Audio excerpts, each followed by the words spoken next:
Hey guys, George here. Now, I don't want to interrupt this episode because I truly believe it's great, but I do need to apologize up front. So, I record and edit every episode of this show, and I made a huge mistake about an hour into this episode, and you can hear that my mic kicked on without me noticing it, and you can hear me clearing my throat and watching a video on my phone. And it doesn't detract fully from the conversation, but I just wanted to put that out there up front. That being said, I hope we can find the humor in the situation and trust that I'm not going to let this happen again. This is a truly incredible conversation, and I hope you enjoy. Thank you.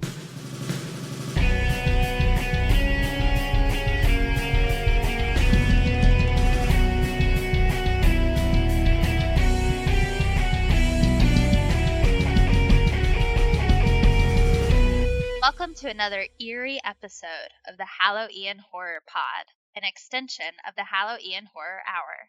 I'm your host this week, Brianna Malotke. You can support the Hallow Horror Pod by rating and reviewing the show wherever you listen. You can also watch episodes of the TV series on Tubi, Plex, SCCTV 28 in the Seattle area, or YouTube.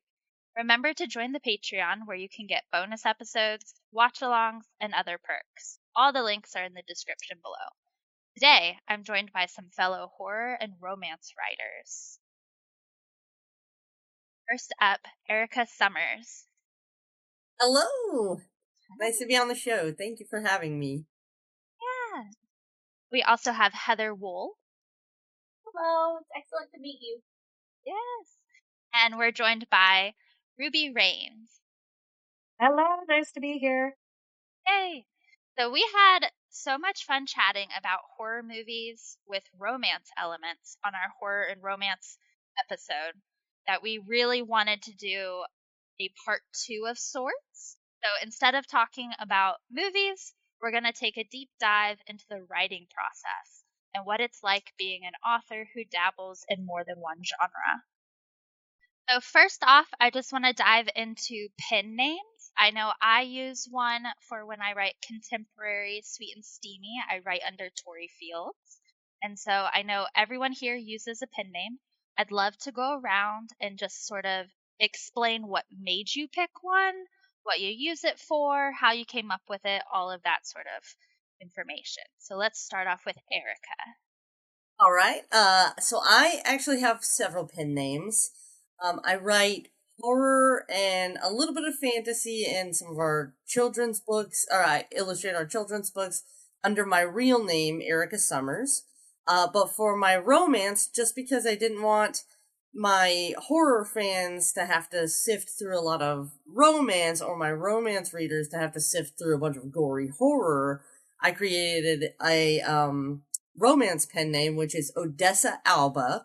And then I also have a cozy mystery pen name, which is Trixie Fairdale. So the stories behind those pen names are Trixie Fairdale is my stripper name. You know, how you pick your childhood dog in the street you grew up on. that was always my, when I was first trying to be published around like 16 to 18 years old, I was writing like erotica and stuff like that, and I was trying to get it published under Trixie Fairdale, and I never got anything published during that time, but I always thought it was a fun pen name. So later on, I decided to end up using that one for my cozy mysteries. And for the romance, I chose Odessa Alba because, so my sister Heather, who's also on the show, she was already writing romance, and she chose the pen name Aurora Alba, and she like had already started writing with that one. So I knew, because we're sisters in real life, I wanted to also have sister pen names with her. So I always knew, like, if I had, like, my favorite female name is Odessa, because it's a Bee Gees song. I'm a huge Bee Gees fan. So we went with her pen name, last name, so that I could be sisters with her in her pen name. And then I just chose Odessa instead of Aurora. So bouncing off of that, Heather, Okay. tell us well, about how you came up with your pen names. Yeah, absolutely. So Aurora Alba, Alba meaning light. I just thought I wanted to write something light, fluffy, and fun. It would just give you a good, happy feeling. I wasn't into making people feel like downtrodden and lost. So we got that. And then we've got H.M. Whol for horror. I co-write with my sister in horror, and we've co-written some romance and stuff like that as well. Ugly Sweater Party, woo woo. And then I've also written fantasy under my real name, Heather Whol. And now I will also be writing cozies as of the end of this year under Heather Whol as well. And you also write horror under H.M. Whol. So, we've written a book called Writhe, and you were H.M. Whol as that, so that you can keep that separate from all your fantasy, which, fun fact about Writhe is our narrator for the audiobook for that is our very own George down here. Hey everybody, how's it going? I'm here as the audio engineer today, but you might know me as Discount Dracula on the Halloween Horror Hour TV show. Easily one of the coolest things I've ever done in my entire professional career is do the audiobook for Writhe. I'm immensely proud of that. So thank you for that opportunity, and please go check that out. It is so cool. I don't know what's happening. All right, thanks for having me. Enjoy the conversation. I hope you guys have a good time, and to everyone else, thanks for listening. Thanks for popping in, George. Pen names. Ruby is actually your pen name. So, Ruby, can you kind of tell us about how you came up with the name, why, all of that? Yeah. So I've written for a long time, and I have always written under pen names because I sometimes like to write about spicy things or political things or controversial things. And I work in a fairly, I think, somewhat conservative industry in my day job life. And so I always wanted to keep those two parts separate. So I do write horror under a pen name that I won't mention today. And then Ruby came up from a nickname from my hair. I just like having alliteration in names. Yeah. It's fun. So, but I think it's valuable just for the what's been explained to me is it helps all your readers the same reason that each of you do it. Apparently people get really upset if they pick up a book of yours and it's not the same genre or tone, which I don't personally get, but if that's how it is, then I'm going to trust the process. Yeah, and that's what prompted me to actually have a pen name was when I signed on for my first romance book. The publisher said, look, you are way too involved in horror. We don't want your readers to get confused or to feel, like their expectations were not met. And so that kind of goes along with what you're saying, Ruby. And I enjoy that everybody here sort of uses their pen names in a different way. So, like Ruby, your identity is completely secret, and unless we know you in real life, we'll never connect to your pen names. I've also heard too, just sorry to interrupt, but I've also heard too, it really helps with your Amazon algorithms and stuff because there's the thing called also buys, which means anytime someone buys your book, Amazon goes through what else they've bought. So if they read a lot of spicy romance, then they know what to populate your little carousels and stuff with. And so if someone's reading your romance, but your romance is on the same, pen name as your horror, and they've read all your horrors, then when you go to advertise that romance, a bunch of stuff in that carousel that's going to show up is horror, and then it's going to start killing the algorithm because Amazon gets really confused and it doesn't know what to advertise. Yeah. Yeah, there's a lot of good reasons, it seems like, to do pen names. And I struggle with it too, because sometimes it can feel a little disingenuous. Like, Brianna, if anyone Googled Tori Fields, within 5 minutes, they're going to find the rest of your back catalog. Yeah. And have you had any fans be upset to discover the other side of you? Nobody that's told me to my face. But I do a lot of in-person events, and because I've started writing romance under my name, now I have romance in both Brianna and Tori. I'm often both people at events, and I'm finding that at least at in-person things, they are 100% okay with seeing, oh, naked men on covers, like shirtless men next to gory books. Like, they are totally accepting of that, and they're like, "Oh, wow, you write in both, that's so cool." And so it is a conversation starter, but I haven't had anybody, like, leave a review or anything like, "Oh, I found Brianna, and I thought the Tory book was gonna be a lot darker, and I'm upset." So, I'm surprised, but, yeah, I haven't had any issues. Heather and I were worried about that when we first started Yeah. out. We were like, are people going to be upset like we're lying to them? So our workaround for that was we just mention it in all of our bios that Trixie Fairdale is the pen name for Erica Yeah. Summers and Odessa Alba. And, we talk about what each, and we say it is a way to keep our genres clear, straight for our reader, make things easy for our readers.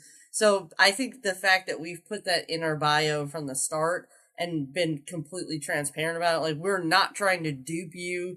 Here's our other names. If you like our work and you like horror, you might want to check these out. Or you like our work and you like fantasy, you might want to check these out, So Yeah. Yeah, it's interesting because I don't want to. My goal isn't to like mislead anyone or trick anyone. It's just to maintain a level of privacy Yeah. to my own life. But I wonder how much overlap there is between people people do crazy things all the time, and so I have that worry that someone will connect my names at some point and then be upset over it for some reason. Yeah.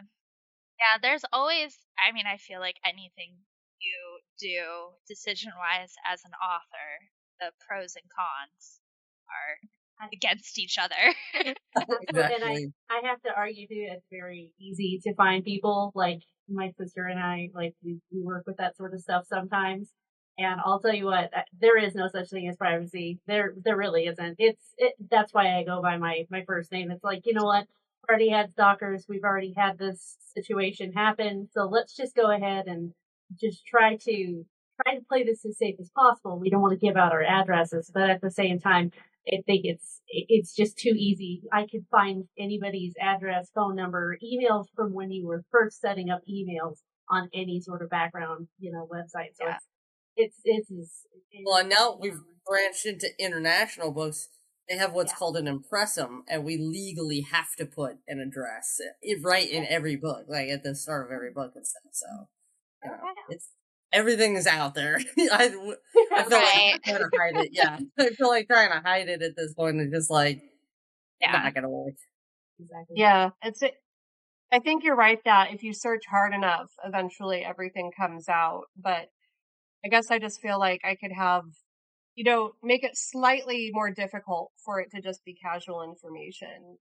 Absolutely. To find the difference between somebody who just kind of Googles you out of curiosity and the person who's obsessed with contacting you because they did not like a sentence or Yeah. they did not like an ending or something like that. So Yeah. So, going off of some of these more scary topics, romance and horror genres both use really intense emotions to connect with your readers. So, this can be like just the universal feelings, love, fear, pain, that can be in both genres. So, with your own writing in mind, is there a scene that you have where the romance aspect taps into these feelings that you're most proud of, or in your horror? So I know not everyone here writes a blend of horror romance. So you can kind of pick like what scene are you most proud of this intense emotion? So, just if I could start us off, Yeah. I think for me, so I started out writing horror and then I branched into other genres. And horror has always been a huge passion of mine. I was a horror filmmaker for long before I was a horror author. And for me, the way that I come up with my ideas in horror is I keep a list. It's literally a list. It's not very imaginative. It says crap or stuff that scares the crap out of me, and it's literally a list of all, like, God forbid this list ever gets in the wrong hands, because someone will have literally all my phobias on in one place to terrorize me. But I Why literally would you do that? Why would you make a list for your enemies well to find? For your family to prank you with? come Oh at me, no. You're bro. tempting fate. I welcome the challenge sometimes. I don't know.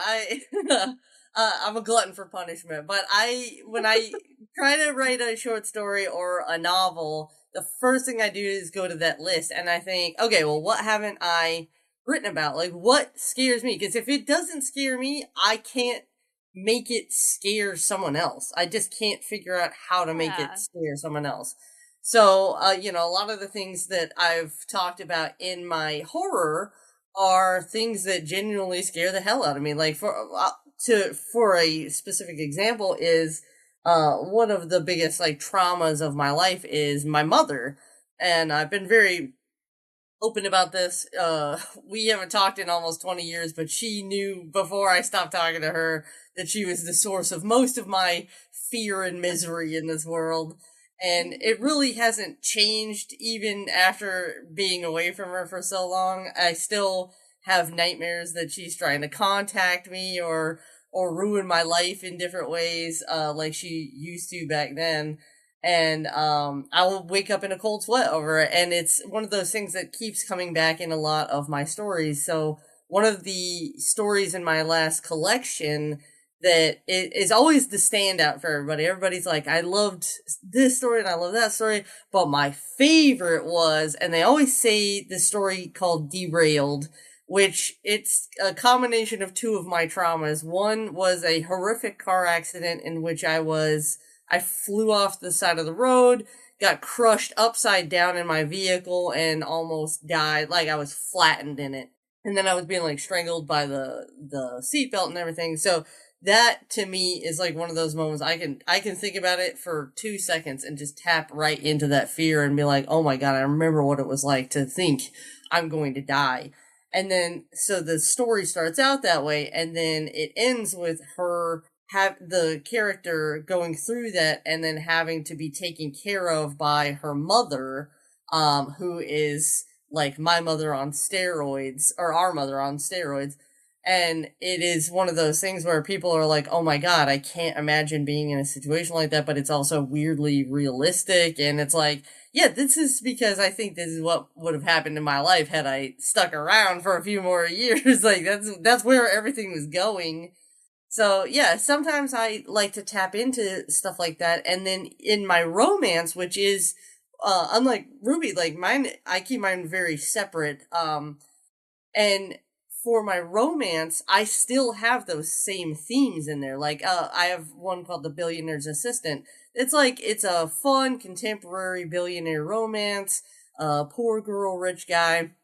But the drama that is going on in the background is this woman's mother is mentally ill and kind of terrorizing her and upending her life. So it becomes a theme in a lot of my work across genres, where it's not something I can escape, and it's something that I can easily tap into to try to make make other people feel something in that moment. So I just have to interject that also when she says it's like our mother on steroids, a lot of times when we write these characters, people are like, that's so unrealistic, or we'll get some feedback like that. It's like, okay, but this is real.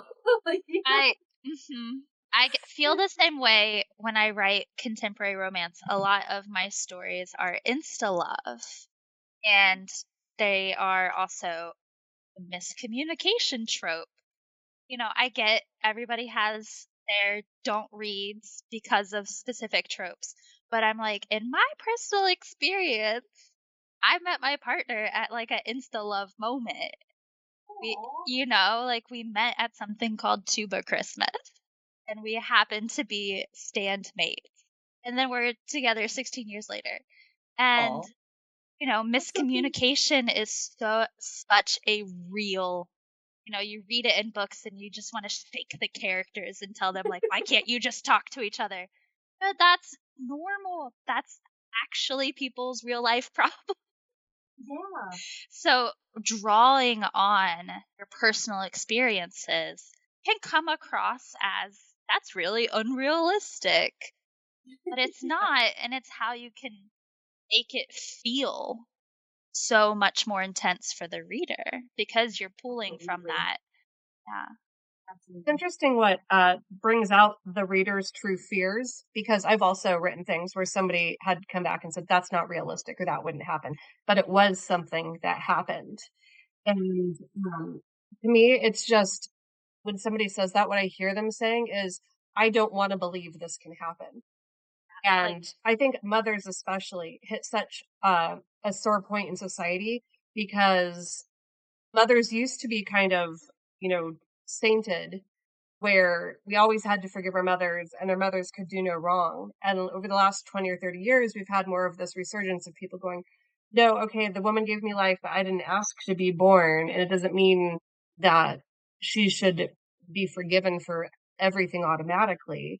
And some people really struggle with that because they've come to peace with maybe things that happened to them and how they were raised by saying, well, it's my mother, so I have to forgive her. So the whole concept of having a bad mother or someone not forgiving their mother is so triggering for people. Yeah. Yeah, it's very interesting. So every time I hear someone say, I truly believe life is 1,000 times stranger than fiction will ever be. And there's been a million cases of something that happened that was so wild and bizarre when they tried to make a documentary or biopic, or inspired by a story. They had to tone it down because the audience wouldn't believe what actually happened. And I think about that literally every time I write. There's very few things I think that you can put in a story and it's ever true that it would never happen. Like, okay, we all got the ability to fly. Right. Yeah, that would never happen. We're not all going to just start flying around the Yeah. room. But especially when it comes to how someone is treating you or how one person treats another, nothing's off the table. Right. I think Absolutely. anything could be there. I guess maybe I'll segue into my experience with the writing emotions. Is I really like to write when I'm writing horror.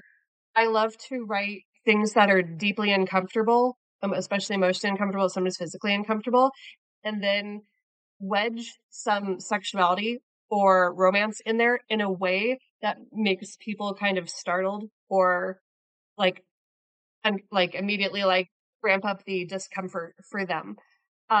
When I'm writing romance, what I want it to be is more romance with an element of danger or fear that heightens the intensity of the sexuality of the moment or of the connection that the characters are having. And it can be really hard when I'm writing, since I write both genres at the same time, trying to keep the guardrails in place for those, because I don't want the romance suddenly being something that weirds the romance reader out so much. They, get up and throw the book in the trash and they're like, nope, didn't sign up for this. Even some dark romance readers have their limits. Very true. Very true. And I will say, as someone who's read a good chunk of your horror, it's very memorable. And I know I'm not going to disclose your secret identity, but I do recommend, Thank you. I can see exactly what you're saying about how you weave some romantic elements into your horror and these different relationships. And it definitely adds an extra layer to your story. It'll never not be fascinating to me though, but to hear people come back and say, I don't believe this would happen, or I don't buy this, or I don't think someone would do Yeah. this. And I'm like, we're humans, we are animals, we are savage, horrible creatures. We have done it all. Yeah. Absolutely. Absolutely we have.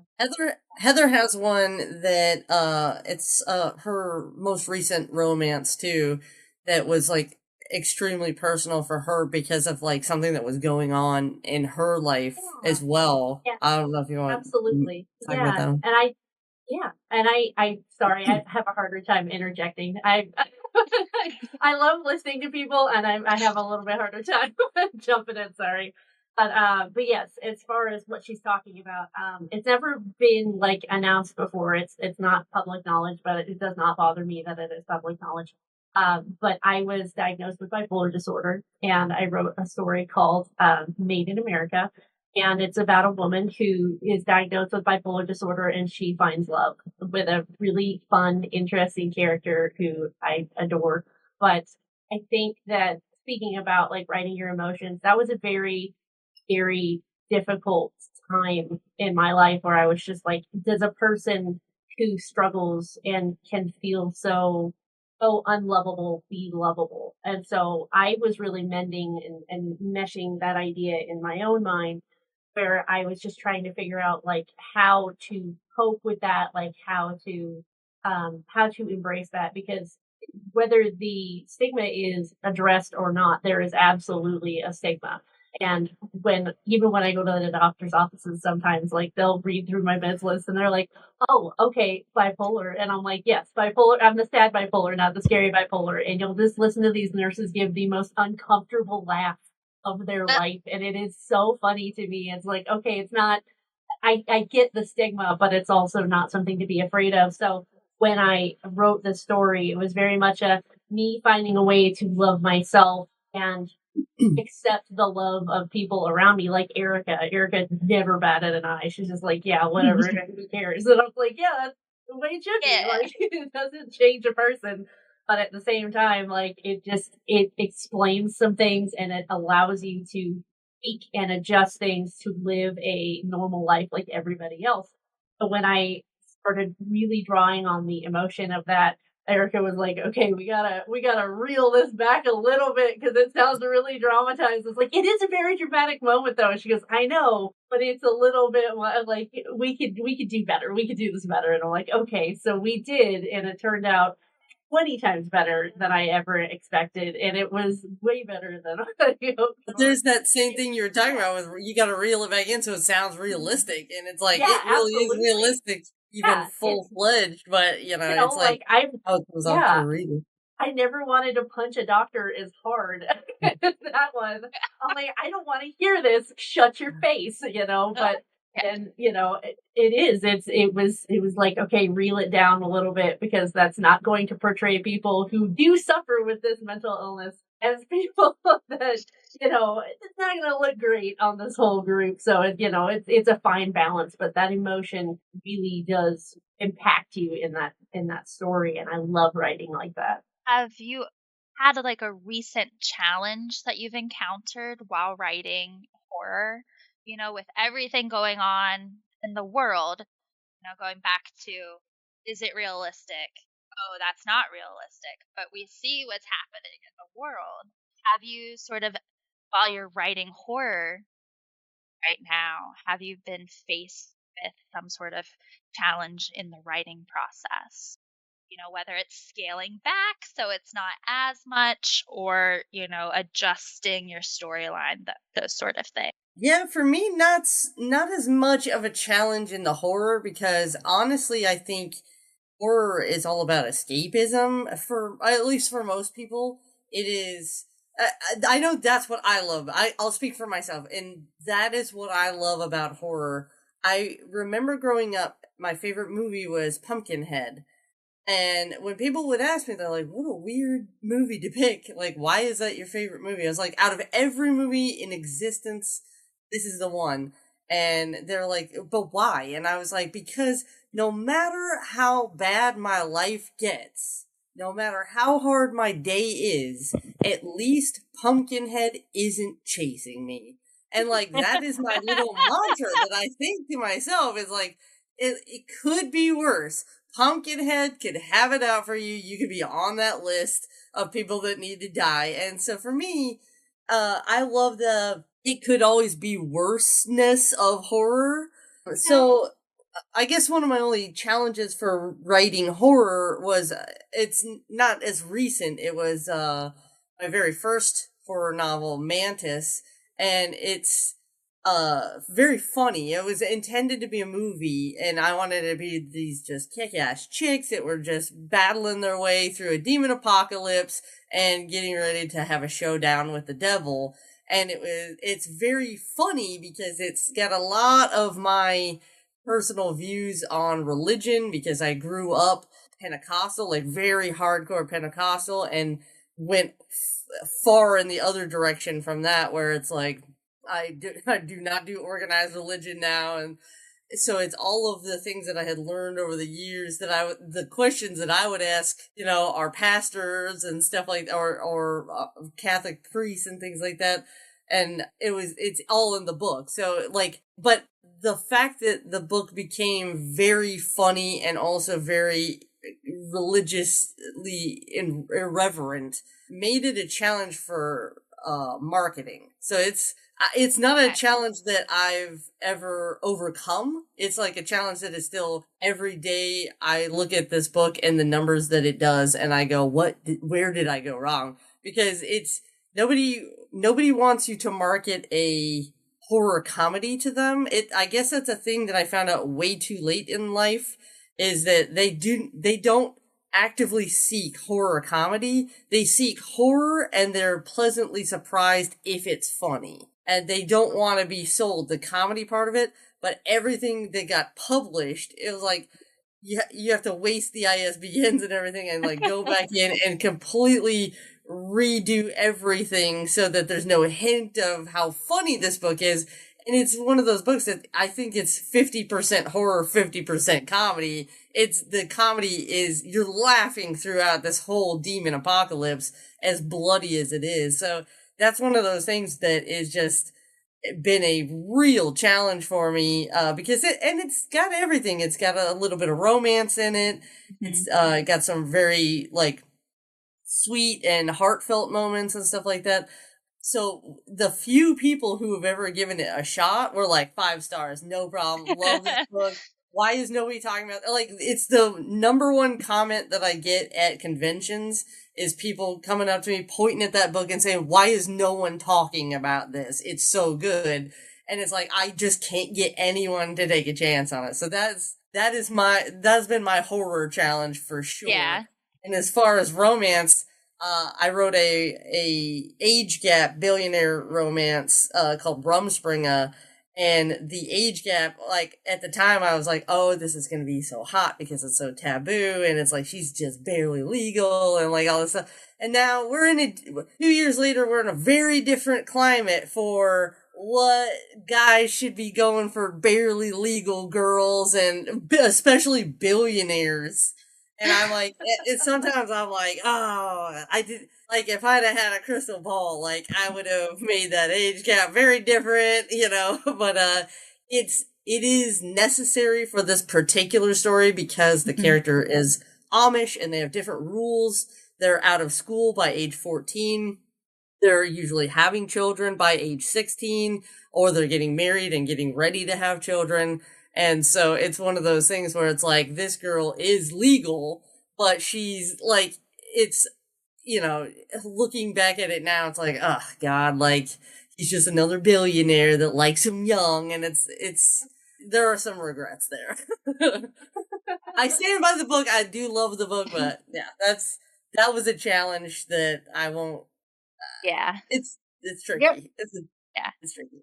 I get the idea behind having a hard time selling the horror comedy. Because I know personally, if I picked up a book and it was like horror comedy, I would expect the comedy to be really cheesy. Yeah. I would probably expect it to be trying too hard. I'd probably actively avoid most movies that try to advertise themselves as horror comedy. But then if I picked up a horror book and it was delightfully funny, I would just be so tickled, Yeah. It completely makes sense to me. Yeah. And the book, it's like Dogma, but bloodier, like much, much bloodier Dogma. And so it definitely is, for me, I was like, it's almost a comedy with some gore, but it's not, it is a horror. Like, there's a lot of blood and guts and stuff in it too. And, the whole thing is about demons and the devil and stuff like that. So it is very much horror, but like you said, it's one of those things. I honestly don't know if I would pick it up and read it and be like, oh, horror comedy, you have me sold, Yeah. And not even as like a sister's perspective, but I have genuinely read this book. And if you could say, okay, you sacrifice any one of your books to strip the ISBN and give that book a second chance, I would do it in a heartbeat. It is that good, in my opinion. And I don't know. I think the challenge aspects of these books, like Erica's got her struggles for sure. My struggles are entirely different than hers, even though we work together and, we share one mind 90% of the time. A lot of it is on this end is that she has a cult following. And so my HM Whol, my pen name is kind of interesting to see, people do approach her at cons and they do ask her about Vanity Kills and ask her about all of these other books that she's written. And I'm over here, I'm just happy to be involved. Like, I love horror, and this is so fun. And like, I'm the one sending her stuff, being like, "Hey, there's this really messed up mother with psychosis, postpartum psychosis. You got to see this." And she's like, "Oh my god, I'm inspired." And so, like, we have our own. That's the thing is she sends me most of the YouTube videos that give me nightmares that make me write or make me come up with some ideas like. Even with Rise, we co-wrote that one and it was a 50-50 split, but the idea was based on a video that she sent me. She's like, "Did you know bloodworms have teeth? And they're made of copper?" And I was like, "Yeah, right." And she sent me this video, this thing coming out of itself with teeth and biting something, and I'm like, "Okay, will not be sleeping again." And I'm like, I was like, "This is definitely not real." And then I did some research. I'm like, not only is this real, these have been around since dinosaur times. And I was like, what if one of those went into your ear? And she's like, "Ew." And I was like, "We gotta write this." Born. Yeah, we gotta write it. We had so much fun with that. And yeah, our challenges are totally different. But what I struggle with, she's really good with, and what I excel with, she's like, "Oh yeah, I appreciate that perspective." So it's nice to have that teammate aspect, especially when you're dealing with challenges. But man, I will tell you, horror is my challenge because I love it, but keeping it stretched out long term, for a full novel is very difficult for me, which is why I'm super jazzed. We're writing a shorts collection together. I don't want to go for the 9 rounds. I just want to pack a punch and make it as good as I possibly can and call it a day as far as that. Yeah, this collection is going to be dope. This collection is going to be dope because Heather comes up with some great short stories. That is definitely a place where she shines. The King and Queens of Suspense, though, they're not going to have any problem as opposed to me where I'm just like, I've got this wicked, gross idea, but at the same time, it's not going to make a novel because there's too much is going to happen too fast. Not every story is meant to be a novel. No, exactly. So, as long as you have the right form that fits, that's what it's meant to be. I mainly write poetry and flash fiction. Oh, wow. So I'm right there with you. In horror, I just do poetry, flash fiction, and that makes me feel better just than I'm not alone. how I feel. One piece I've felt the need to be this could be longer. I have a lot to say, but everything else, it feels right. So yeah, that's what it should be. It should feel right. Yeah, I've actually had the opposite problem where in the current world climate of things with so many horrible things happening, I have no problem writing horror. In fact, my issue is that it's been more difficult for me to write romance. And we've had a lot of talks about your dive into romance. Yeah. And it's I expected to have the first draft of a trilogy done at this point in the year, and I'm still working on the first novel in the trilogy. It's been the headlines and the things that have been happening have been so disheartening to me. I've just found it exceptionally difficult to sit down and try to write love or sexiness. I've also had, some setbacks in my own personal romantic life, and that's made it difficult as well. Because I'm like, I don't want to write about other people having sex. I want to have sex. This is just going to make me want to have sex. And so it's difficult to have those things overlapping. And so maybe I need to find someone who can inspire me.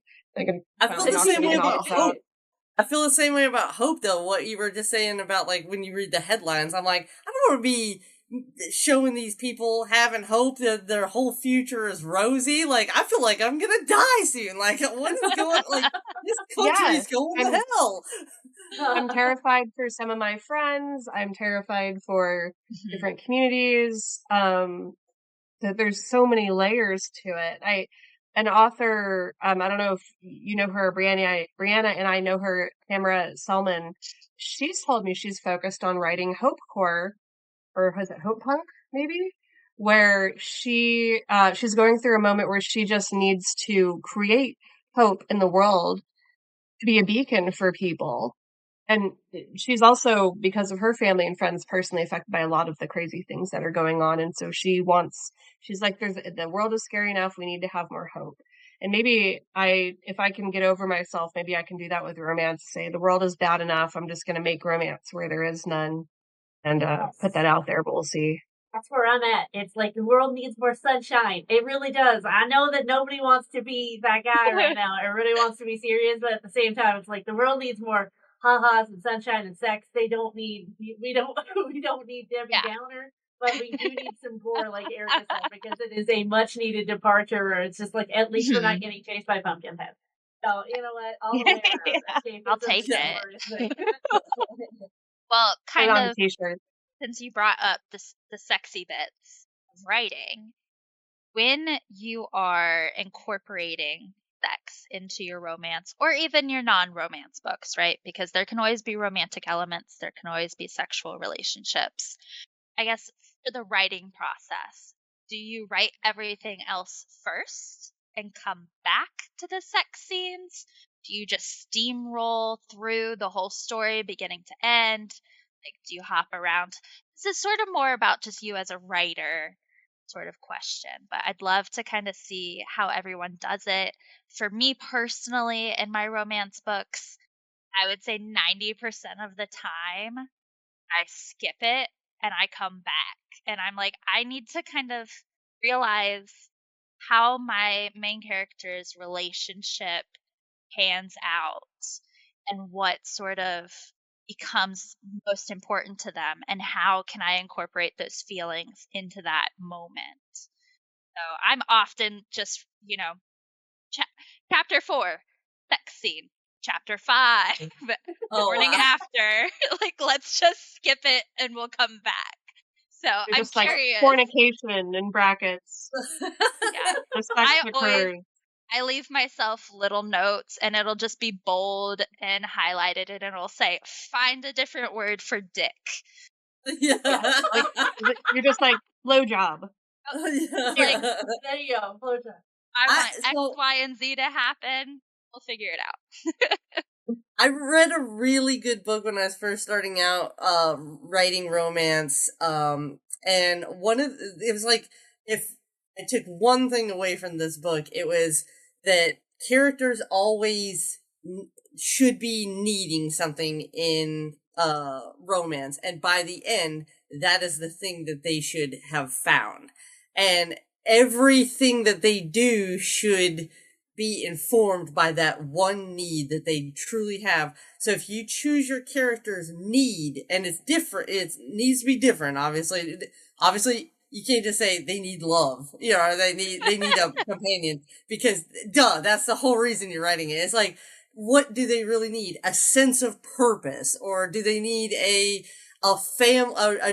home, like some place that feels like home, or and then what I do is I took the advice of that, and it makes it so much easier when writing that stuff, because or at least for me, because now I choose their things at the beginning. Like, he needs this and she needs this, and those two things are not the same. And it's like, so how do we get it to where they cross paths with those things and they achieve those by the end?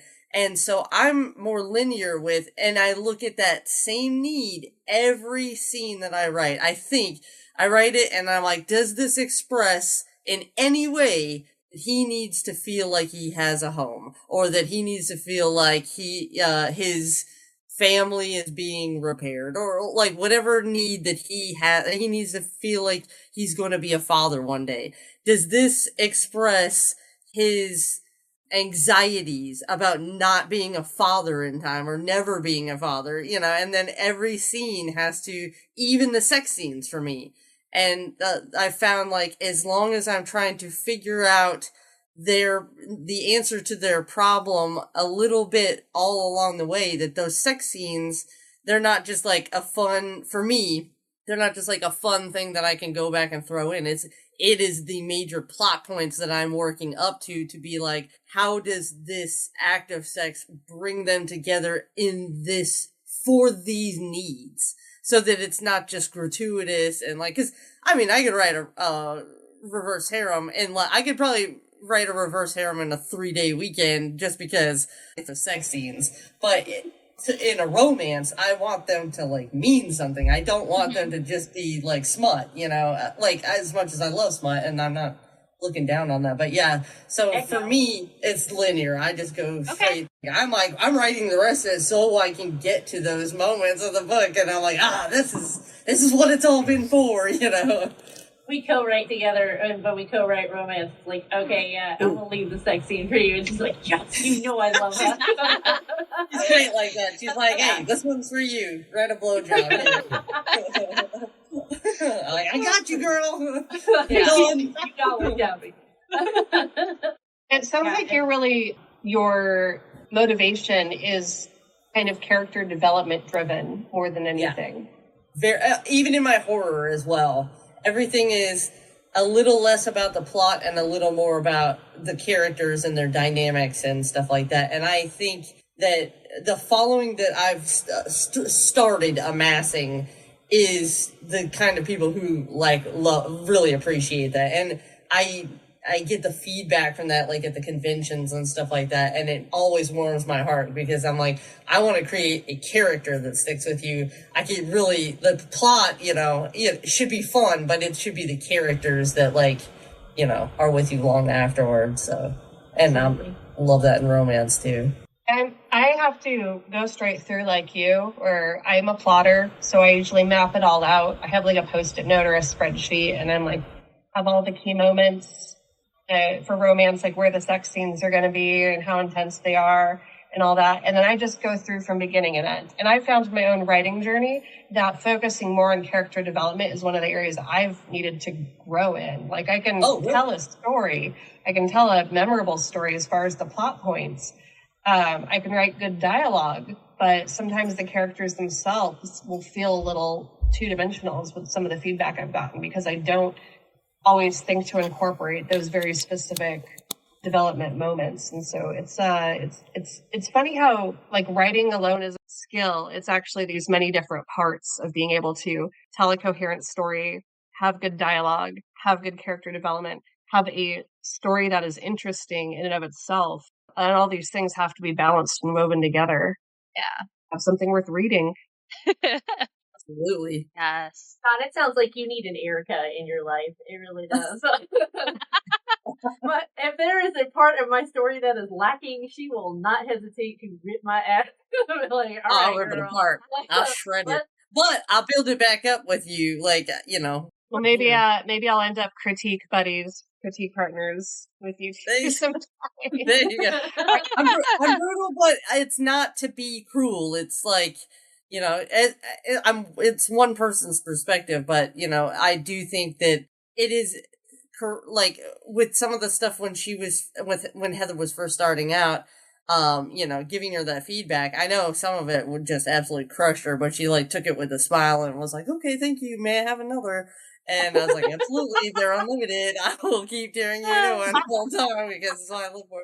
But at the same time, now that she's written a few novels and stuff, it's like there's less and less and less correction all the time. In fact, I just finished her the edit on her 5th novel in her fantasy series, her final book in this fantasy series, and like I was tearing up at one of the ending scenes, and I was like, God, she's getting so good. You should.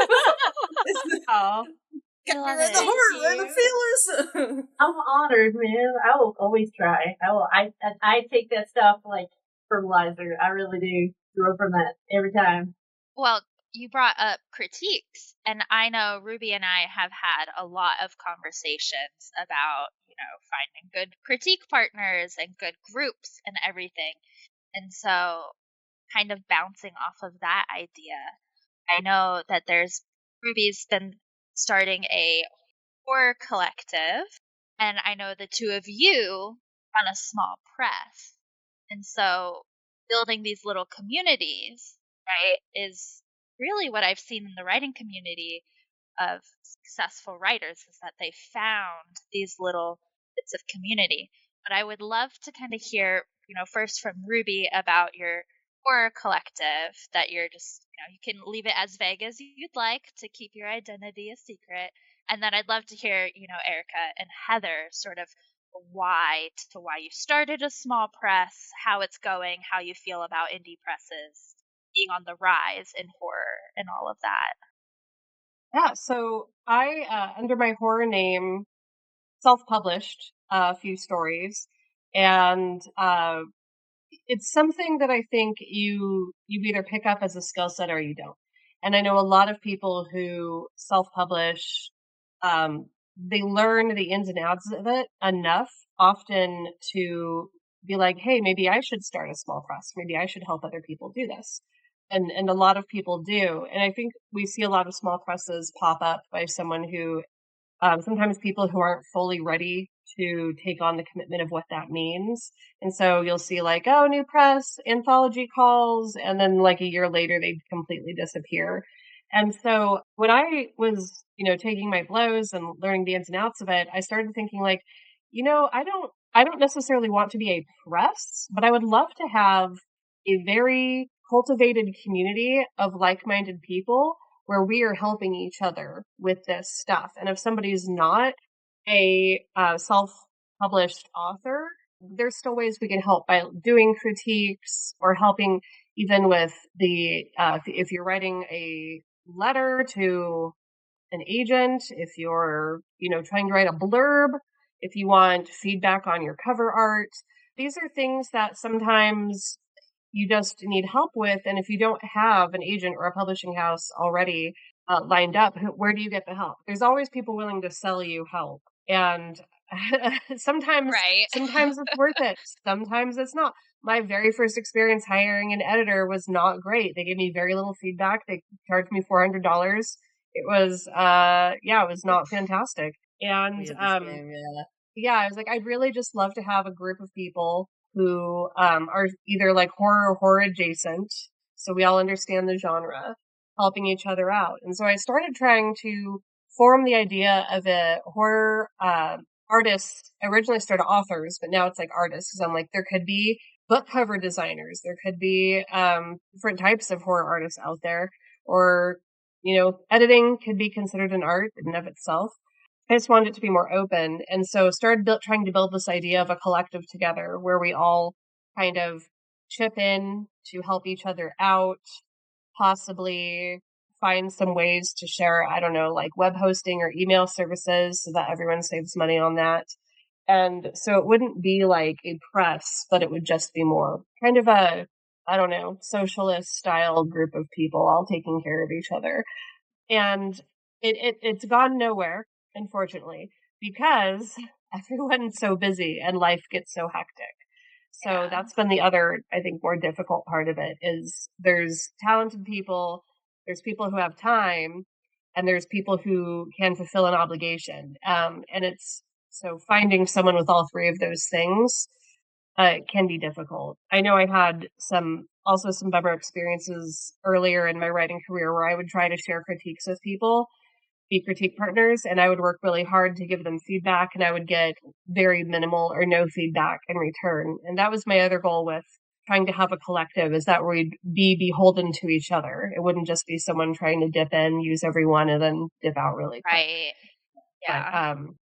But, so the project is kind of on hold at the moment, but maybe as my life calms down later this year, I'll bring that back around, perhaps in the fall. If I think a couple people told me they would have more room on their plates at that time, and I think I should too. Actually, my life got a little more hectic than I expected for this time of year. I don't know what the planets are doing, but life's really crazy right now. So Yeah. It's tricky with the collective and stuff like that too, because you have to really be able to also trust the opinions of the people giving you the critiques and feedbacks. I know in my case, I have a few really good friends in the horror community that I've developed over time. And there was a little bit of time where I was giving them some, like, they were giving me some of their short stories and being like, would you read this? Would you, blurb it or, do anything like that? And then I would do the same for them, with my short stories. And like the feedback I was getting was like, well, your prose is really great, but I absolutely hate this ending. I think you should change it. And, I think it should be this and this and this. And I was like, having to pick and choose and be like, well, I appreciate you taking the time to read it, but I do not agree. And I'm not going to take any of that advice, basically, which made them feel like crap. But at the same time, I published it the way that I wanted to publish it. And now, like I said, that's the short story that everybody's like, oh my God, that's the standout. Oh, the ending just killed, like, absolutely gutted me. And like, it just shocked me. I couldn't believe it. And it's like, yeah, literally the person I trusted for feedback, a wonderful person, someone I actually admire the writing of. It's not that he was trying to lead me astray or anything. It's just his personal opinion, and I didn't agree with it. And I could have put that ending out as well, and people might have said the same thing about another one of my stories, or they might have even said like, "Oh, I love the ending of that," and then we never would have known if my ending would have been great, and I would have taken all of his advice from there on out. But the fact that I put it out as it was. And then people always talk about the ending of that story specifically. It's like, okay, well, I feel like I made the right decision. So with Heather and I, we started our little press, and it's more of like a closed loop thing. It's not like a regular small press where we're like anthology and submissions and stuff like that. It's more of a collected place for all of our pen name works to be, and then eventually one day, once we know what we're doing enough to say like, yeah, I'll take, I can take your book on and I can make something of it because we did this and this and this with our books, then we would start taking other authors on. But before Heather goes into like why we started it, I just wanted to like let people know that there are different kinds of like indie presses, and some of them are like they're open and they're taking they're taking submissions for everything, and it's like that wasn't actually what we started ours even out for. It's like we get people asking all the time like, when are you opening for submissions? It's like we're not. We're trying to figure out what we're doing because we don't want to fail you like some of these other indie presses that are out there, because there are a lot of them that are out there that either like Ruby said, either they're out in a year and they're, wheels up and they're just nothing but dust. Or everyone's talking about them online and saying, this person ran off with my money. This person never did anything for my book. It sat there for a year and they didn't do anything with it. And it's like, we're not here to try to like get a bunch of people angry at us because we don't know what we're doing. We're figuring this all out like on the fly. But it's one of those things. It's one of those things that it's tricky because I was at a convention yesterday and they're like, are you open for submissions? I'd love to give you my book. It's like, we're not though. We don't know what we're doing. So we're trying. We'll get there one day. But I'll let Heather explain like why we actually started it. Yeah, and so obviously, like she said, it's for the both of us. We started it together. But Rusty Ogre was the company that we started because we started playing video games together like decades ago. This is the game we played when we were kids, and we loved it so much that as an adult we went back and we replayed it. And the Rusty Ogre was a lodge that you could go to collect like this superior loot. So that was something that we wanted to do a callback for. We're like, we're going to start a company and we're going to do something with it that is unique to us. I was like, yeah, absolutely. What are we going to call it? And so I just blurted, we decided together that we wanted to do that. It's like a very obscure reference to a Skyrim predecessor game called Daggerfall. Yes. And as a true nerd, I got I got it. We got it, and it's awesome, and I love it. But we wanted to start something together that could grow, and that we could. I believed in her book; she believed in mine, and so we decided that I'm going to put my money where my mouth is, and I'm going to put my time and my effort where my mouth is, and I'm betting on you, and she's betting on me. So together, if we can just kind of keep together when she's having a rough day and she's deciding, like, I just got a really bad, piece of feedback or something, or I just got this really awful review. And sometimes, when marketing gets us down, or, just a really hectic time of all of this, trying to keep all of these emails going in different formats and different countries and different languages. And it's just so much. I can look at Erica and be like, you're doing a great job, by the way, you're kicking butt, and then metaphorical butt slap, and then it keeps going, but without that, after my first couple of books, and I was still struggling, to just get in the swing of things, like, I never would have continued if Erica wasn't like, you got this, you know what you're doing, just trust yourself, just keep going, like, I got you. By the way, this week you need to keep working on this. Okay, this is better, but you're doing this now. And it's like all this awesome stuff that we can feed back into each other. And that way in the future, like she said, when we're open to submissions, we can let other people in and we can push their work because we believe in them like we believe in each other now. It's not going to be just a half-hearted, it's for the money. We do this because we love it. We do this for the spirit of it. And when she comes to me with an idea that is not going to be popular with a publisher, and it's going to be real, real rough to try to market or something, she's like, but I want to do it. It's like, heck yeah, you should do it. Betting on you. Let's do this. That's the freedom of a small press. Yeah. She can and two people can cover more ground than one. Like, I can't wait for Amazon to start having authors sign some type of affidavit to be like, this was not written by AI. This was not edited by AI. I would love that. People are starting to write that in reviews just to be hurtful now. And it's like, that was like, I had a clumsy word choice. It was just one that I liked, but clearly this reader didn't. And they're like, I feel like that was a clumsy word choice. I think AI wrote that. And I was like, months of my life working on this, I will lose my mind on you.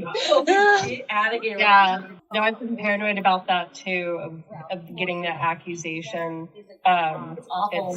It feels awful. Yeah.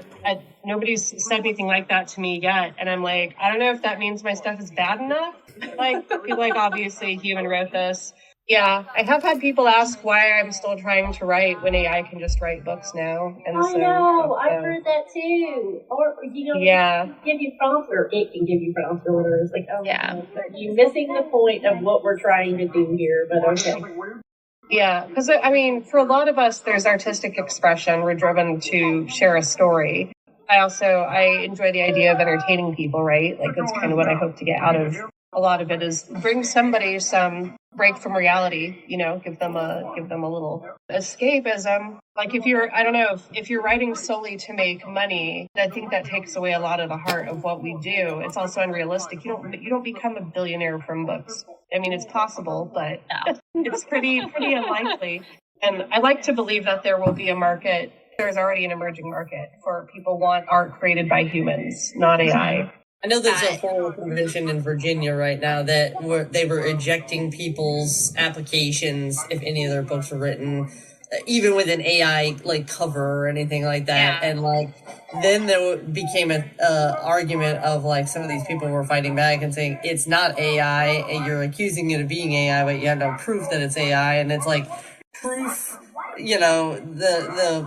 Because I've actually taken some of our covers that I made myself and put them into the AI checkers just to see what would happen, and they were like 70% chance AI, and it's like, I literally made this. I spent all day making this, and it's telling me this is AI, and I have a fine arts degree and a like graphic design work background. For this thing to tell me that, there's a 70% chance that what I made was AI, it's like disheartening, because it's like, well, what can I do to make the, and then, so I'll go with like the photographic covers sometimes, and people are like, oh, you should really get, you should really get another cover. This cover is not really speaking to me. And it's like, yeah, because it's not what I would have chosen, but it's the thing that people can't say is AI, and it's just very frustrating. Like, I've recently had that with one of my horror books where everyone was like, I loved everything but the cover. And it's like, yeah, of course. This is the only one that is clearly photographic. Like, so frustrating. Yeah. Well, going back to something that Heather brought up with marketing, your writes in multiple genres. So do you alter your marketing between your romance, your horror, your cozy? Are you altering things? Or are you just kind of like, well, let's test it out. Does it work here? Like, what's your process? And I know, like you said, you have your small press, but it's really just work through everything. But, yeah, so we found with, like, for the cozy in particular, one of the things that has really been helpful for us is doing book funnel author swaps with people where other cozy writers will promote your book on their newsletter if you promote one of theirs on yours. And I know that the people who read cozies, are like very like into that specific genre, and they gobble it up very quickly. So your chances of getting that, that kind of free advertising and that free marketing to works so much better, because we've been doing that for years with our romance and horror and nothing comes of it. Like, we may get like a sale here or there, but it's like the days, sometimes our cozy numbers will go crazy and I'm like, what happened? And then I remember, I'm like, oh, we had an author swap today. That's right. I forgot about that. We got like an extra 10 sales of book one just off that swap or whatever, and then trickling down for books 2 and 3 and stuff like that in the months to come, which is nice. But as far as like what works for different genres, so far Heather and I we always joke that we're throwing spaghetti at the wall to see what sticks. And we're really flexible at like trying to figure out like what is the best, especially with like ad spend and stuff, because there's been so many times we've run a Facebook ad and it gets so many clicks and nobody buys anything, and then we'll do a BookBubs ad, and like that will, or like sometimes we've gotten the BookBub feature deal. Like, we tried for 2 years to get some BookBub features, and like we got Heather one and it went nuts. I think she had like 600 downloads in like the first half of the day. And then a month later, one of my romances got it, but they didn't put it in the email. They just put it on the click the link to see others. And it was buried on like page 3, and I got like 40 downloads. And I was like, this would have been easier to just put this as a free day on Amazon and like let people organically find it at random, yeah. So but we paid like a lot of money for the privilege of being able to advertise on stuff like that. So right now our main source is we've been dabbling with AMS ads for years, since we started, and that has been very tricky and also sometimes very, very costly, like to try to figure out how it works. Their explanations for some things are clear as mud, and it'll be like 6 months into running certain types of ads where I'm like, oh, we could have been adding negative keywords this whole time, or, oh, we could have been adding all these search terms this whole time. And like, they just don't tell you. It's like this very advanced thing that they're just like, here you go. You have access to it. And there's no instructions, and have a good life, and it's like, okay, well, let's just throw thousands of dollars away figuring out how this works. So it's, I don't know, it's very tricky. It's one of the reasons why Heather and I have not opened our doors to other submissions, because romance is read like crazy. It's our highest reviews on a lot of stuff, but at the same time, as far as the ad spend, half the time we turn our ads off for it because it's like everybody's clicking, but the romance market is so saturated. They're clicking and like, nah, and clicking and saying nah, and every time that costs us, X amount of cents. and it racks Yeah. up, and I'm like, well, we spent like, $50 today on a bunch of no's, like what, and you can't get any feedback from them, so you change your covers and see if that works, and you change your blurbs and you see if that works, and like with some of our books, we're like, I still don't know what is going on because our numbers are the same before and after all these new changes, and I don't know, it's a very tricky. We'll listen to podcasts. She'll read book after book after book. I mean, it is a I probably read over 40 books on small press, like indie publishing, self-publishing, all that stuff. It's like at least 40 books on it, and it feels like every single one of them contradicts each other too, where they're like, Amazon doesn't want you to know this, but this is how they work. And then the next one's like, that is not how Amazon works. Amazon actually works like this. And then the third one will be like, there's a third way. None of those are right. Third way. Maddening, yeah. Yeah, it's incredibly difficult to market, I think, in any genre right now. And romance is probably the closest you will get to being on easy mode when it comes to marketing and finding sales. So, I've been shocked at how small the horror genre is and how few books you have to sell to like make it into the Amazon Top 100, because the market just is a fraction for horror of what it is for romance. I haven't started marketing for any of my romance yet, but I expect it to be a completely different situation, probably a lot more Facebook focused. Yeah, I've never been able to get the Amazon ads, the AMS ads work for anything. So it always seems like it's just a whole lot of trial and error, I think, for everybody until you find... Everything's constantly changing. Yes. So you may have figured it out, and then stuff changes. Or there's a new feature to social media, and now you have to do... You were like... I know on Instagram for a while it was, everyone needs to do carousel posts. Carousel posts are what everyone's looking at. And then I started seeing them everywhere. And 2 months later, well, really, you need to be doing videos. That's what you need to be doing. So it's constantly evolving. And, it's just one more additional skill/job that a small author has to do on their own. Yeah. And even some of the social medias are tricky. Like Heather and I have done like readings of some of our romance novels. Like, here's a chapter, I will read it to you, and stuff like that. And it's like it gets like 100 views, and I'm like, unless I'm doing this topless or like a string bikini, I feel like it's not gonna get any likes. Like, and I'm not about to like start pimping my body out. Or, like, and I got a puppy. So we've been making jokes lately about like, should I just be putting the puppy up there and then reading my story behind the dog so that people actually like, watch the video, because at least the puppy's adorable and like it's gonna, because puppies get views, man. This is like, what do I have to do? I have tried to talk some of my like hot friends into reading some of my stories on film, so I could just film them and put it on a YouTube channel, and nobody's taken me up on that. Oh man, that's awesome though. That's so smart. I mean, I would do it. Come on, I would do it. I will read my book I'll read the book from start to finish in a string bikini if I thought for sure it would work. Like, if I was like, this will get me X amount of sales. Girl, I'll be like, what color do you want? Like, I'll buy a baby.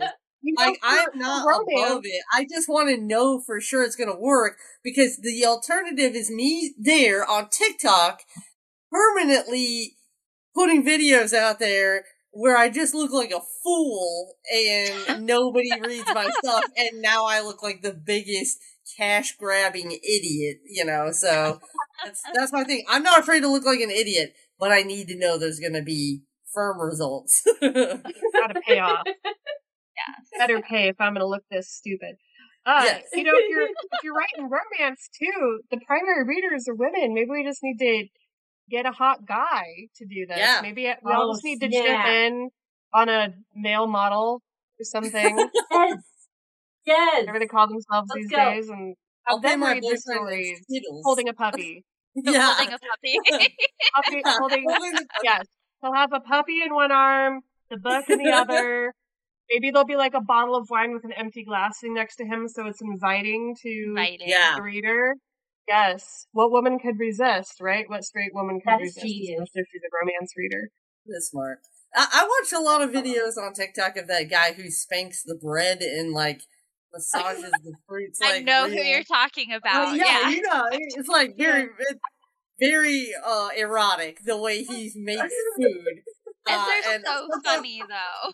And sometimes I'm watching them way too long. I'm like, wow, there was like actual content that was available to me, and I spent like 3 minutes watching this guy finger a loaf of uncooked bread. And I'm like, man, maybe we should be having guys like spank our books while while we're Yes. doing like voiceovers and stuff. I don't know. God. This But- is what we've been doing wrong the whole time. Yeah. I think we've Have a just man solved spank marketing. himself with the book. They're That's a great idea. good one. Good one. I like And a that. puppy just staring up, being like, "What are you doing?" Throw all the spaghetti at the wall to see what sticks. Oh, when I I don't even finish know where the we were at. trilogy, I'll have to gather you all back up to help me brainstorm my marketing.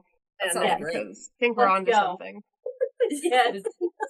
You can buy my puppy. I'll do a video for you for sure. I'll get on Tinder. I'll just make the profile looking for a hot guy to hold a puppy while we videotape him. No, nothing weird. We'll buy pizza. Man, Video. Craigslist isn't really a thing anymore because we could definitely. I mean, that sounds like something that wouldn't even sound weird on Craigslist. Be like, No, Looking- no. looking for a good-looking guy to spank own butt with novel, The book. no pay. We film it. Yeah, you film, we pay, we'll send you Skittles. Like done deal.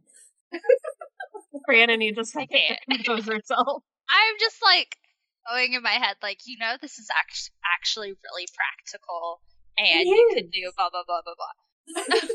Going back to writing in multiple genres and sort of bouncing off of marketing and all of that. I know, like Ruby said, you've planned a trilogy, right? That's what you're working on. Do you, the three of you, stick to these sort of evergreen tropes, plot devices, or do you occasionally, or all the time, chase a trend? Like right now, we are still in the midst of literally every single sport plus Oh romance. my god. We have if I think all one of the more sports. puppy romance, I'm gonna vomit. It's all, but like so that's a really trendy trope right now, hockey romance. But something more evergreen, fake dating, Playboy. So you can have a hockey romance with a Playboy lead and a fake dating situation, and you're mixing those evergreen with the trendy. So I'm sort of, have you ever been in the midst of writing a romance?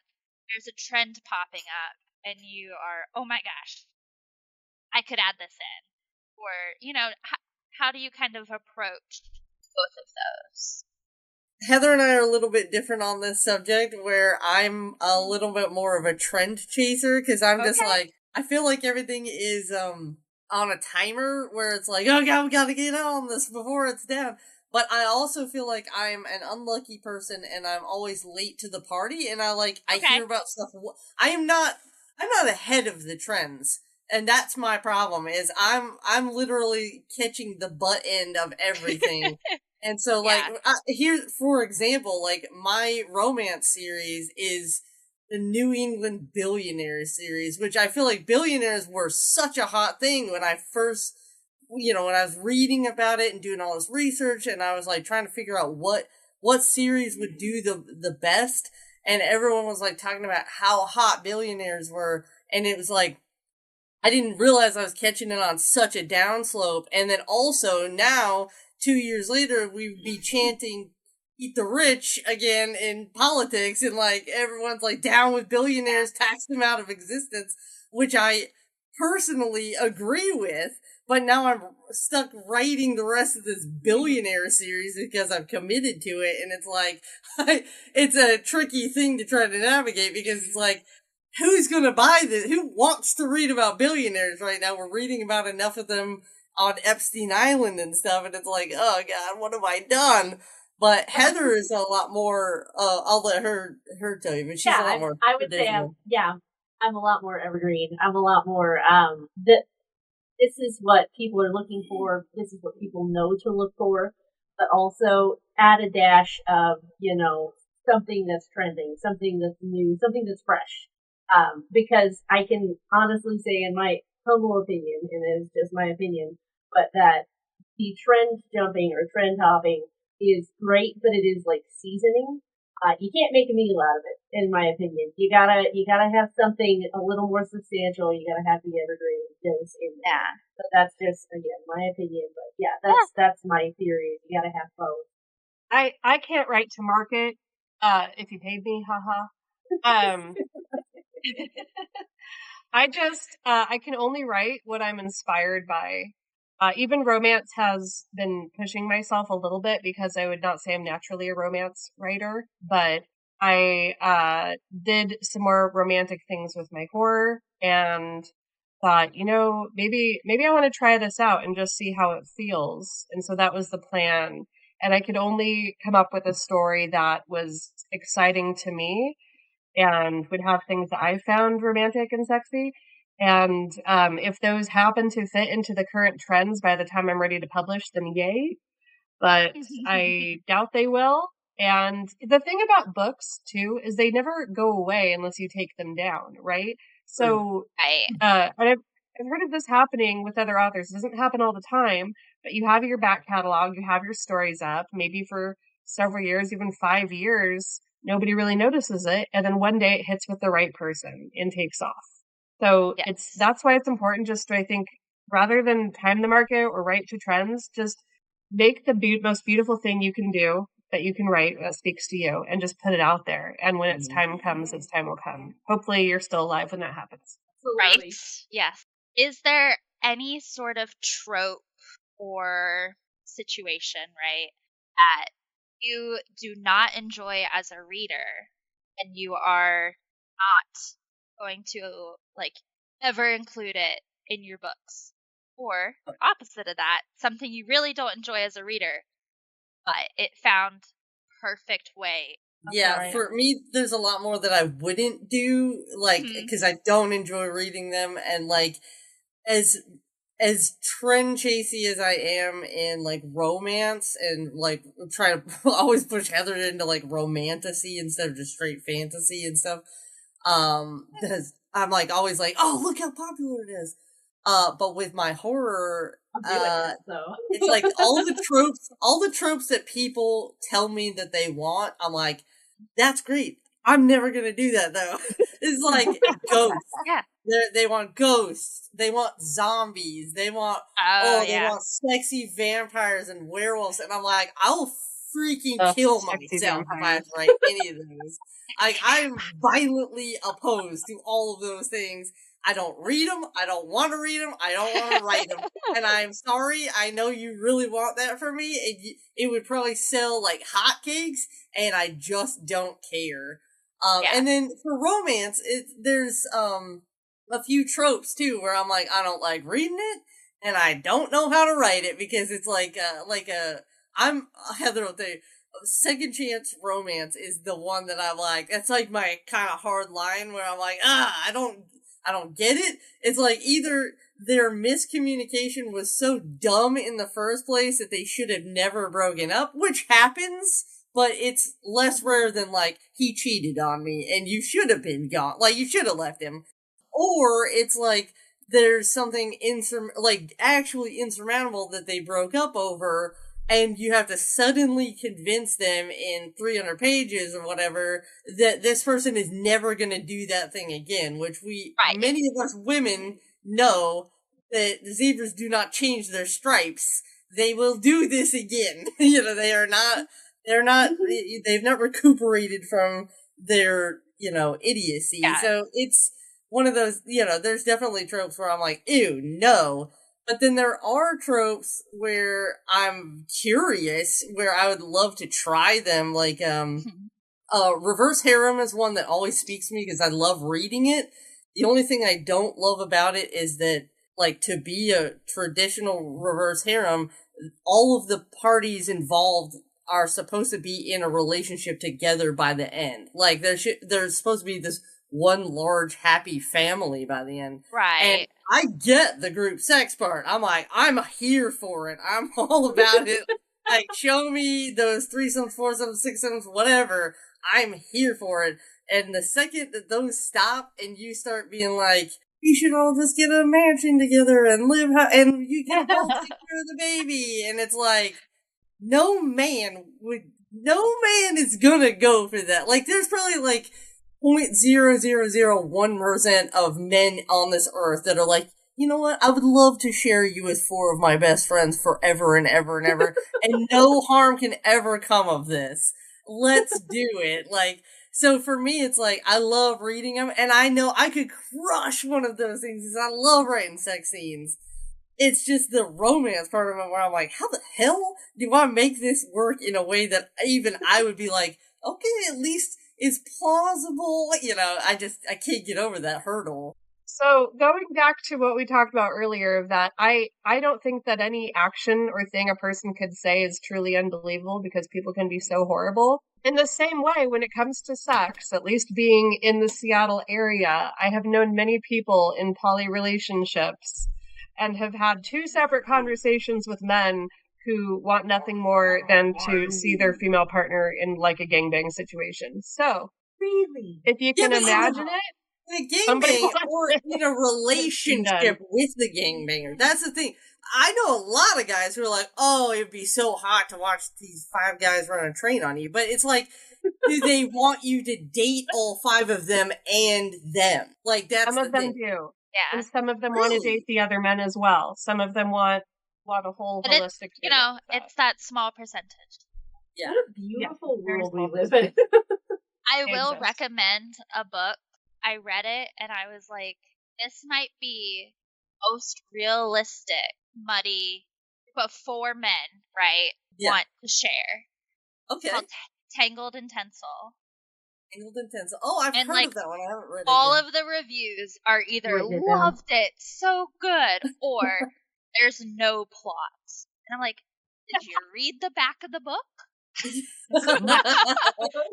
is that sort of situation where it's like 4 friends, and they are really into sharing, and they each have their own kink. And I think there might be like there's various things that take place, and then the ending is the most like, well, what is our family going to? What are our friends going to think? Like, we can't all, and that's her whole point. She's like, we can't be a couple. Interesting. Yeah. There's 5 of us. Like, how does this work? And so that's been the most realistic. I like that. Reading it, of the main character being like, how the hell is this working after this weekend? Yeah. That's like, interesting. That's one I would like to read for sure, because there's only been one where I felt like they stuck the landing, and it was because these 3 men did not have enough time for this woman that they brought on to be the surrogate for their baby. Like, they were like, all of us are so busy that we can't have a relationship, but we want a child, and we already live in the same house, and we want to like raise it. And then basically she becomes their surrogate, and they all like kind of fall for her in their own way, and they're like, why don't you just live here? You can be the mother to the child, and we can all like love you as we can. And I was like, see, that at least kind of makes some sense to me, where it's like, it doesn't feel like it would happen in real life, but it's like the logic of it is sound enough that I don't want to hurl the book across the room into the trash can. So, but it honestly, even when I'm reading them, I stop reading most of them at like 85% on my Kindle, where I'm like, we're done banging at this point. We're done. We're done here. Let's wrap it up. Next. Yeah, like there's a couple of tropes where I can see it coming, like surprise baby. Yeah. You know, there's always in dark mafia romance, right? It's for some reason her birth control implant has been taken out and Yeah. she's not aware of it. Yeah. And you know by the end of the book, surprise baby. Yeah. It's like you can't be okay with that situation. No. Yeah, exactly. No. And like that's one that I'm not a huge fan of. I don't think I've read it where I've enjoyed it being a part of the plot, and I probably won't read it. I might add it into a horror situation, There you go. but I'm Yeah, I not could going see to that add being it a to my horror romance. topic for sure. There's been a couple Especially of if you did not horror want to get romance- pregnant. There's been a couple of like horror romance books that I've read where my face is like horrified the whole time I'm reading it because I'm like, this is a horror. So, like, this is way more horror than romance. And it's like, when the girl finally comes around, she's like, no, you know what? You're not a terrorist. You're not this person that's ruining my life. I actually think in a weird way, I love you. And it's like, he raped you, like, violently while you were asleep and had no say over like, things like that. And I'm like, how? What? And so I read some of these and people are like, you should write a horror romance. And I'm like, my only experience with them has been stuff like that, where it's like these intense, like toxic, intense stalker, rapist romances. And I'm like, I've read like 5 of them now, and they're all pretty much the same. And I'm like, I do not want to perpetuate like women like falling in love with their attackers and stuff. It's like, I get it, and I'm not like shaming anyone who likes that. But to me, like, if I thought, like, our words matter to some people, and, like, our books affect people, and, like, if I thought there was even, like, if this book blew up, and there was even one person in the world who looked at that toxic man in her life and was like, you know what, I actually think I do love him. And, like, I don't know why, but, like, there's something that's kind of, like, telling me it's okay to love these pieces of crap, then I'll be like, well, now it's time to kill myself, because I don't want to live in the world anymore. Like, Yep. So the first book in my dark romance trilogy is a kind of a play on that, where it's actually neither the female or the male main characters. They're cursed to basically desire each other, and so they're both non-consenting, but constantly like trying to. They're like, "No, I hate you," and they can't stop. They that. fall asleep and they wake up groping each other, and like so it's kind of a play on that, but both of them are affected, and so. It's a different type of that, but yeah, I do agree that I think all of kind of dark romance is just messed up in that way, is it explores these aspects of people, and it's kind of like horror fans are often people who've experienced trauma, and they like reading or watching horror often because it gives them control over their emotions. Yes. And that situation allows them to like revisit that feeling, but in a way that they can control and feel safe and come back safely out of it. And I think maybe a lot of the dark romance fans are people who've maybe experienced those toxic relationships. And while they don't want to get back in one, they might like to read something like that, where then they feel that the ending wrapped up okay, or in a way that they feel all right with, or something that lets them deal with their own emotions a little more. Or so even as simple as, I can shut the book and make this stop at any time.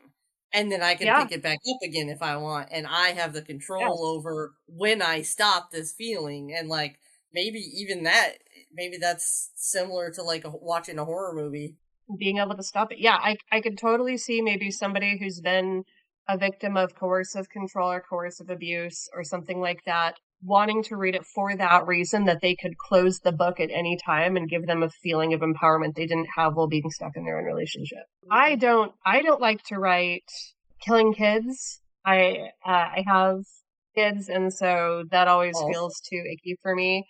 And then I actually hate the age gap trope. That has always made my skin crawl. I've always been like, I feel like we're just normalizing borderline pedo behavior in old men. It has always just made me feel so uncomfortable. But I'm not going to vilify you for writing it. No, it's a personal, like, it's something I find attractive. Like, in my own situation, when I find myself reading, I'm like, this is hot. And like my own, but I've never had an experience where I was like a young child and an adult was like coming at me or anything like that. So it's not like, to me, it's more of like a, ooh, that's so taboo. And like, I love anything that's that's really taboo. Oh, and I've so totally for me- killed kids in my book, so don't worry. You're like, about I like killing kids. Kill kids every day. Don't read my fantasy book. There's one in Rye that everybody comes to us and says, "I'm so glad you killed the kid." Like I tried to cut it for the record. I tried to not have it in there, and Heather said, "Why doesn't the kid die?" Yeah, he definitely die. And Yeah, I was like, because no one's gonna like us killing kids. I'm so sorry to And interrupt. she's like, I Yeah. called my partner after I did that A chapter. lot of people love it when you kill kids. Yeah, when I did that chapter, when I killed that punk ass kid, I called my partner. She was on her way to work, and I said, I'm I not read. gonna yuck on your yum. You kill all the kids you need to. Yeah, I just said I think I may have just read Story like told. the coolest chapter I've done in my career. That was so I can satisfying. definitely do it in a generic sense. Yeah. Right. Definitely not romantic. I will say with age gap, I have found that there's a very niche bit. Well, not niche, but I don't like age gap when she's like under 23 yeah. and there can see that. are young nicknames involved. Oh, like I don't like that baby either, yeah. and princess, and I'm like, nope, we're done. Yeah. But I don't like if daddy. she's like 30 and he's in his 40s, whatever, I'm like, okay, this is okay. I'll keep reading. Yeah. Or, turning it on its head. Yeah. Those have been fun. Like, I did a She Devil main character where she's 340. And my lead is early 30s. Well, that's Okay. an age gap. That's an age gap, Yeah. technically. It's a bit of an age gap. But and I think a lot of romance readers, when they hear age gap, So it's, sad. oh, okay, so it's a male and a female, and the male's Yeah. older. And So, then there's playing reverse with age those gap. tropes. Yeah, there's a reverse age gap, which is what I'm writing next for my next romance is older woman, younger man, Right. sort of thing. Because again, Yeah. it's like like a personal thing for me, where it's like I have to write horror that scares me, and I have to write romance, and I'm like, yeah, this is hot. And it's like, it's not that it's like a daddy daughter kind of fetish or whatever for me. It's like the age gap in any direction is hot for me. So that's why I was like, I want to show people too, like the other way around is hot too, So if you like one, you might like the other. Fun, and Ruby hit on, like, you said the perfect thing, which I love. Don't yuck my yum. Like, there is nothing I won't write, y'all. There is nothing, because I got my brain broken by Morning Glory Milking Farm, I think was the name of it. Yeah. love that Oh no, we're going there. It's happening. I love that one. By the so look much. on your face, I know you've seen it. Yeah, It is yeah. 100% a brain breaker, y'all. After that, I was like, you know what? I will write whatever kind of sex. I will write minotaurs and handjobs. I will write vampires doing whatever they do. Like, it's gonna get weird, and Yeah. I'm here for it. Let's do it. Well, that's always my thing. I've been starting to write vampire romance, and I'm like, well, here's the thing. Vampires that I've read about, enjoyed, they live forever, right? So they have to have tried everything. Yeah. Absolutely. Come So on. nothing Thank is you, off the Boris. table. Like, Oh my god. Yes, I agree. I'm right there. Yeah, that's where I land on this situation. yeah. I wrote a very BDSM heavy romance. It's like very consensual, like very like it's I wanted to show people what I thought like a very healthy BDSM sort of relationship would look like, and it's not just a man beating a woman with a paddle and being like, "You're gonna take it," And so it is one of those that I did like a lot of research for it. I've also been in like the kink scene and like known a lot of people who like regularly practice it and stuff like that. But it's not particularly like my kink. Like I don't like pain at all. And I also don't like causing pain. So, like, neither one of those are, or I'm not huge on control either. But it's one of those that, like, every time I'm working like a convention with my boyfriend or whatever, we're like, talking to people about all the books or whatever, and like he'll be like, "Oh, she's got romance over here," and it's like, I just always pray to God that he never reads that one and is like, "Is this what you want?" Because it's like, no, not all of them are what I want. Like, some of them are just, I just think it's a story that I'm passionate about, or something I want to say. I just, as a writer, sometimes I have things I want to say about things, and like that's one of those things that I wanted to tell people, to inform people about BDSM and healthy BDSM, where it's like, not just so that they're not getting in a relationship thinking like, oh, this is what Right. BDSM must be, like, Yeah. it's just a bunch of handcuffs just and a abuse. guy slapping me around, and it's like, Yeah. I No, want people to see That's like just the traditional consensual. domestic violence. Yeah, Yep. exactly, Yes, it is. exactly. But it's always one of those where it's like every time he gets close to that book, I'm like, you put that one down. That's not for you to read. Don't touch it. It's always interesting to see how writers, like, how much research will do to make sure that you're getting something correct. And I think this Yeah. goes in both horror and romance, right? Like, Yes, for I know sure. there's been many times where I'm like, okay, I want to write about poison. Let's do this. And Yeah. there's books, there's reading, there's going on the internet and just trying to make sure, like, I want to get all of these details right. Whether or not the reader knows that they're right. Yeah. So I completely, I get that. I'm on a lot of government watch lists, surely by now, from the research that Oh, I've done. yeah. I Any swear to horror God, writer must be.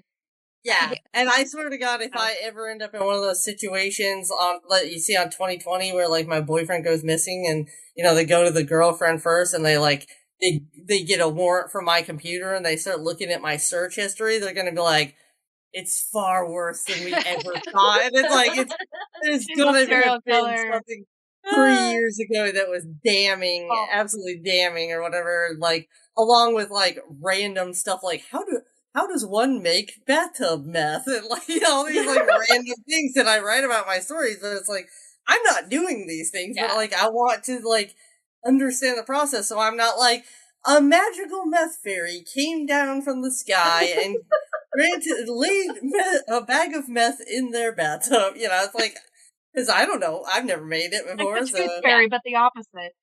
yeah, Yeah. he takes your teeth from you, and they keeps But you up all night. And it can be so random too. Like, in my last paranormal book, my lead male was a vampire and he was a dentist. And I have like another vampire in the book who is her fang. And so he's having to do all of these dental things. And I'm like, I don't know what I need to be saying. And Yeah, it was just exactly. like, okay, let's research what happens when you break a tooth. Oh, Yeah. shit, there's like 4 different ways you can break a tooth. Okay, let's pick one. And then what's the procedure? And, probably only a couple of sentences in the whole book Yeah. are needed. But I've spent 3 hours of my day trying to make sure I'm using the correct verbiage and, what is the process for, okay, is he gonna wash it? Is he gonna use this like Yeah. polymer clip? Like, no. My second romance is a book about an Amish girl. It's the age gap one, and it's a book about a young Amish woman. And I did probably 6 months of reading while I was working on another book, like reading every night, watching documentaries about it, watching anything I could on Amish life. And then I actually reached out and spoke to a few formerly Amish women to confirm, the terms that I was using, and to ask, okay, I read this. Was this true in your experience too, or is this just something somebody said in a nonfiction book? And so I got like a lot of really good information from interviewing people and stuff like that. And the one of the best compliments I ever get on that book, I get a lot of like reviews on that one. And one of my favorites is the one that keeps popping up that says, wow, this was obviously well researched and very accurate. As a formerly Amish person myself, I appreciate being someone showing the darker side of Amish culture as opposed to what Amish romance typically does, which is like it's sweet, it's wholesome, everybody should want to have this simpler life, that kind of thing. And it's like I discuss like a lot of the like sexual abuse and things that are like the things people are having to go without because of what the leaders of their ordung say, and the patriarchal like stuffing women down and you only have certain roles that you can do. Like I really wanted to show that as a motivation for my character to want to leave that life, but to not just show it in like a villainous way of like nobody should ever want to be Amish. You'd be a fool to be Amish. So I really wanted to like get that right so I could ride that line of like, well, you can see the pros, but then later on you can kind of see some of the cons to it too, and it makes it a little more understandable why she would risk so much to be with this person that would completely take her away from everything that she's ever known. And like one of the formerly Amish women that I spoke to, she was like, I am so glad that someone is saying this and showing other Amish people that that it's not all roses and you can get out and you can have a better life and you can have healthy relationships with men that aren't about, beating you and impregnating you and then beating your children, half the time. So that makes me feel really good that I put the time in to do that kind of research. Yeah, for sure. It always feels good to have done it, even if in the end, like Brianna said, sometimes there's just 2 lines in the book and Yeah. nobody notices anyways. But you feel that sense of integrity in yourself. Yeah. Going into your writing. And that feels really good. Yeah. Absolutely. So before we sort of wrap up and everything, I did kind of just want to know, everyone here is published to some degree in multiple genres. Do you have a big author goal? Or kind of off of that, maybe you don't. How do you sort of measure your success? For me, I've always loved movies. I've been a huge cinephile and I worked in the film industry for many, many years. And also was a horror filmmaker. So to me, movies are sort of like the ultimate. They're actually the reason I'm a writer now. I was making movies and discovered that the part of the process that I liked the most about making the movies was writing the scripts. And, COVID era filmmaking absolutely broke my soul. And I was like, you know what would be a lot easier than trying to coordinate all these schedules in this awful time where we can't be 6 feet from each other is to write a book. So, working on some of these books or whatever, it's still the fun part of doing all that. But for me, as like a big author goal would be to see someone be so inspired by one of my books that they want to turn it into a movie, or better than that, to be honest, not to kiss her butt because she's on this chat right now, but Heather's got a fantasy series called the Illuminator Saga, and it's the 5-book series I was talking about earlier. That the 5th book is coming out this week, and it is something she started many, many years ago. It's like started from like the genesis was something very personal for her. This with these themes of like motherhood and am I really a woman if I can't have a child, if I don't have a child, and Absolutely. it's such a fun series. It's a serious series. It had me literally crying at the end of it, and it's one of those that it's a epic fantasy, and it's one of those that I think would rival Game of Thrones any day if they were to turn something like that into a television show. They turn it, it into a television show. So for me, Okay. that would be the we've made it moment. Absolutely. And What about you, Heather? my made it moment, I know this probably sounds really stupid to everybody else, but I've kind of already done it because I get to work with my sister every day, and like we have something together that we share, and we have this beautiful thing that, we can come to and I can be proud of. And so I'm already here, but I Love would it. love to be able to do this full time with my sister and no day jobs, just to do this together, and live our best lives, and maybe take our significant others and spouses on vacations with us, do something crazy, Yeah. like go to the Love Bahamas with us. Call it Rusty Ogre money. Let's do it. So, yeah, that's what made it. Yeah. Oh, I love that. I Yeah. love working with her, and we write so well together. Like when we are doing co-written stuff, like Writhe or the Ugly Sweater Party, it's like we're bouncing. We get so excited. We start bouncing ideas off each other, and everything is just very frantic and manic, and Yes, like definitely. we jazz each other up. Definitely. It's funny because I think about this question sometimes. I remember hearing in a podcast once somebody was talking about they were interviewing a really famous romance writer. Can't remember the name, but I know if I said the name, everyone would be like, "Oh yeah, that person." And the romance writer had said they never really felt like a success, and the person talking to them was like, "You've sold like 50 million books, literally." And the romance writer was like, "But I've never been on a New York Times bestseller list." Everyone And has it's their like, different. everyone has their thing, Yeah. And I think my first goal, which is the same goal all writers have, like Heather said, I would love to be able to make enough money for my writing where it could be my only job. And I actually I have a day job now that I love, that I appreciate and enjoy going to. But that being said, if somebody came and offered me a book deal tomorrow that would let me write full time, I'd probably take it. Don't tell my boss. I think we all agree with that. Yeah. It's we're always hoping a little bit whenever we crave something that it could go somewhere amazing.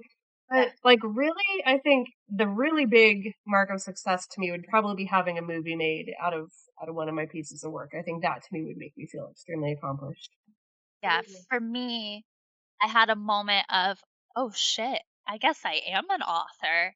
I was at an event and a girl came up to my table and she was so excited and she's like, "Oh my god, I'm so happy I found you. I read your one book and I saw you were going to be here, so I bought a ticket." And I was like, "Oh, okay." Like there are 50 other authors here, but you picked me? And I was like, this is wild.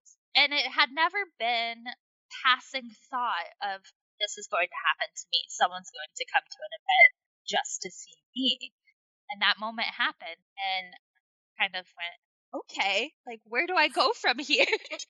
This was not a goal that I ever thought would happen, but outside of that, I would love one of my Christmas romances to be the cheesiest of holiday movies. Yes. Like, Hallmark. we're talking hot frosty level of cheesy.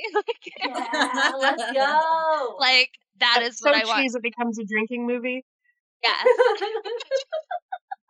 Like, I think as a romance writer, that is my ideal top tier success is I have a super cheesy holiday movie that people turn into a drinking game.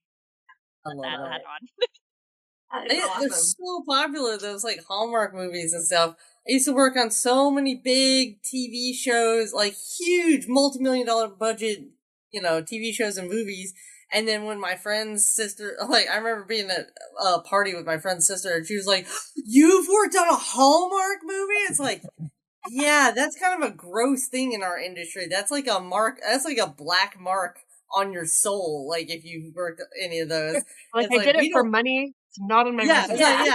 I'm sorry that I'm Yeah. embarrassed about this. And she was like, she thought I was a god, like, because I had worked on this Hallmark movie. And she took off her shoes and she was wearing Hallmark Christmas movie socks. Oh, And I okay. was like, Wow. good lord, like, I what didn't is know that going on existed. right now? It doesn't have to. I'm not looking for Hallmark. I just want cheesy. Whoever wants to back it. Nice. Go. Yeah.